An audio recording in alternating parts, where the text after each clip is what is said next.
안녕하세요. 은하수 채널 PD입니다. 이번 주 월화 8월 8일, 8월 9일 중부지방에 기록적인 폭우가 내렸습니다. 짧은 시간 동안 어마어마한 양의 비가 내려 수도권 하천들은 수위가 높아져 범람하는 곳도 있었고, 일부 지역은 지대가 낮거나 하수도가 막혀 침수가 되기도 했습니다. 이런 상황에서 산이나 계곡, 호수, 바다 근처로 숲을 보러 가는 일은 매우 위험하고, 가는 길 또한 계속되는 큰 비로 이동이 위험하여 어디가 침수되어 있을지 모르기 때문에 로케이션 촬영을 취소하였습니다. 그래서 오늘은 비가 내린 뒤 수위가 크게 불어나 고수부지가 전부 잠겼었던 서울의 한 하천에 왔습니다. 지금은 보이는 것처럼 비가 그치고 수위가 많이 내려갔다고는 하지만 하천의 수위가 산책로와 거의 똑같으며 언제 비가 다시 쏟아질지 모르는 상황입니다. 큰 비가 내리면 이 하천은 순식간에 차올라 산책로는 금방 다시 물에 잠기게 됩니다. 사고는 물이 불어나기 시작할 때 가장 일어나기 쉬우니까 완전히 괜찮아질 때까지 안전에 주의하고, 되도록이면 물가에 가까이 가지 마세요. 그럼 이제 비가 내려 우중충하고 칙칙한 풍경을 떠나서 우천시 취소 특집으로 우리나라 독초를 찾아 지난번부터 초여름까지 촬영했던 아름다운 숲속으로 들어가 보겠습니다.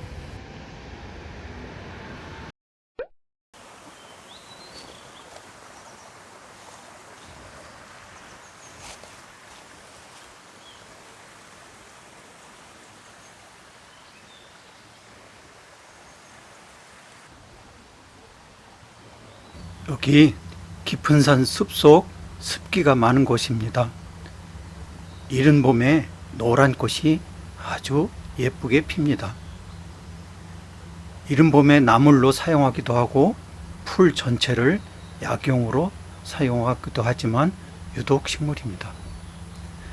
줄기를 자르면 붉은 핏빛 액체가 나온다고 해서 이름이 피나물이라고 붙여졌습니다. 피나물입니다.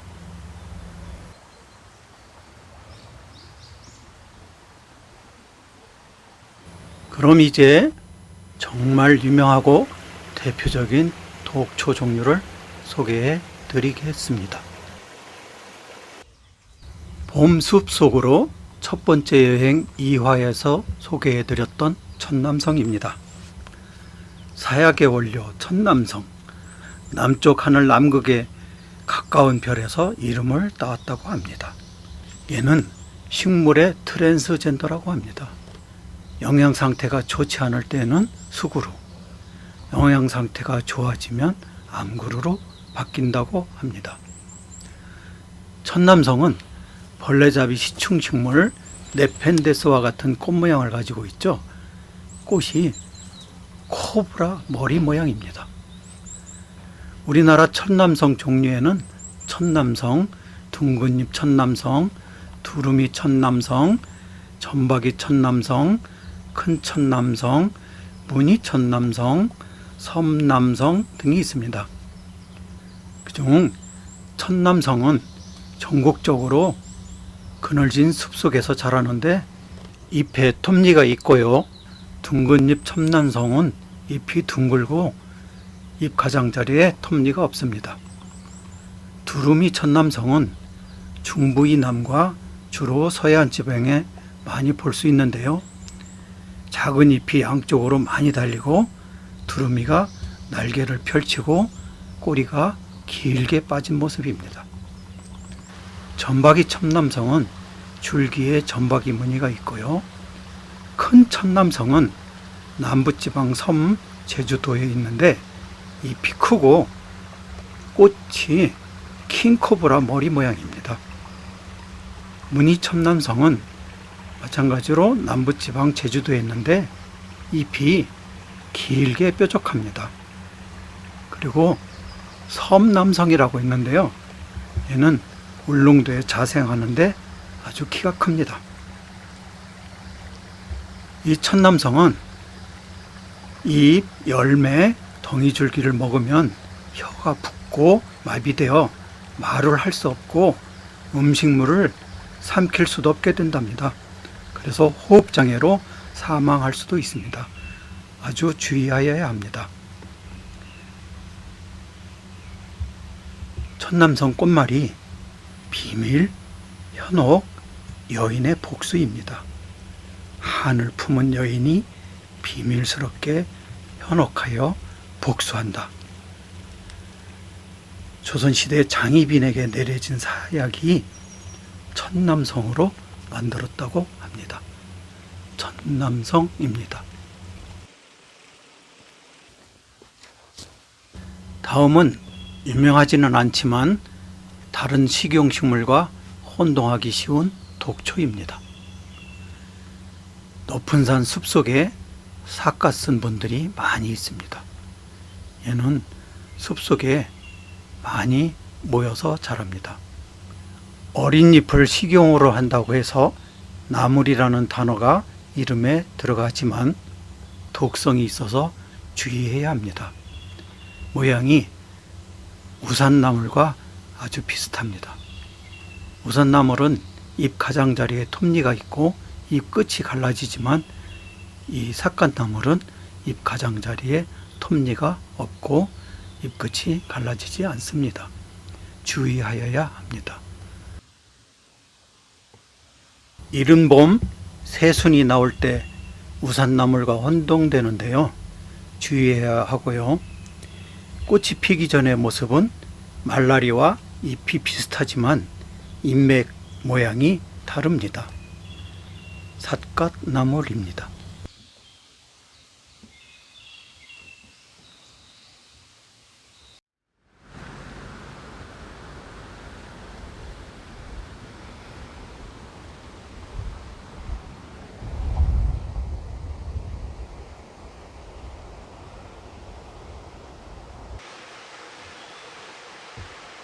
여기 잎이 둥글고 큰 식물이 있습니다.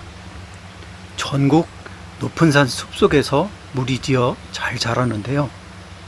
백합과이고요. 이름이 박새입니다. 식물 이름에 박자가 들어가는 것은 둥근 형태라는 거고, 새는 날카로운 잎을 가진 벽과에 유사한 풀 종류라고 합니다. 그래서 박새라고 이름이 붙여졌는데, 처음 잎이 날 때는 약간 가늘게 나다가 잎이 점점 커져서 둥글게 됩니다. 우리나라에서 박새와 산마늘을 혼동해서 중독 사고가 생기기도 합니다. 이 박새에는 식물 전체에 강한 독성이 있으니 주의해야 합니다. 박새입니다. 그리고 이 박새 옆에 또 다른 유명한 독초가 자라고 있네요. 꽃 모양이 옛날 병사들의 투구 모양을 닮았다고 해서 투구꽃이라고 이름 지어졌습니다. 꽃 모양이 아주 예쁘죠? 예전에 유명한 영화 제목으로 사용되었었고요. 뿌리에 맹독성이 있어서 사약의 원료로 쓰였다고 합니다. 그리고 아메리칸 인디언도 독화살에 바르는 도구로 이 투구꽃을 사용했다고 합니다. 이 투구꽃이 신기한 점이 있는데요. 이 투구꽃이 매년 조금씩 이동한답니다. 지금까지 자라던 뿌리는 썩어버리고 다음해에는 옆에 달린 뿌리에서 새싹이 나와 자라서 매년 조금씩 이동한다고 합니다. 아주 지혜로운 식물입니다. 투구꽃입니다.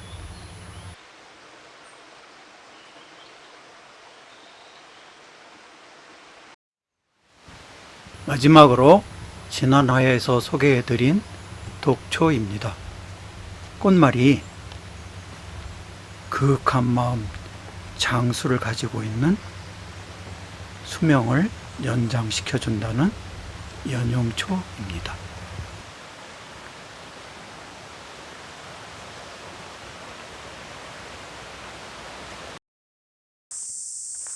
오늘은 기록적인 폭우로 취소된 촬영으로 우천시 취소 특집 우리나라의 독초편을 보내드렸습니다. 유독 식물로 인한 사고는 꾸준하게 발생해왔고 특히 봄철 먹을 수 있는 나물과 혼동하여 채취, 섭취하여 사고가 발생합니다. 또한 열매가 맺히고 익는 여름, 가을에도 꾸준하게 사고가 발생하고 있습니다.